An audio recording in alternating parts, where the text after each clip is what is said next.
A sensory room is like a pit stop for the brain and body. It's like when life is getting too busy, too fast, too loud.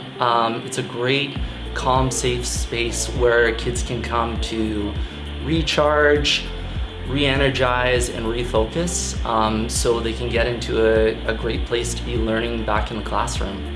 2 dedicated spaces. So one of them is this is a self-regulation sensory motor room. It's more for the active activities, so the more physical types of activities, movement, jumping, balance, swinging, those sorts of things. And we also try to have a quiet space, more of a calm down type of room, or a Zen den room in schools as well. We have an idea of here's the space that we want to use or create.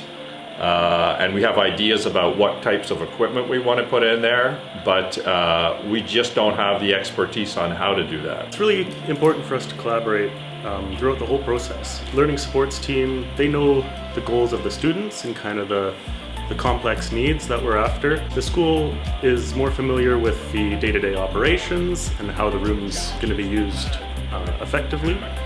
And facilities brings the technical expertise to kind of make these goals a reality.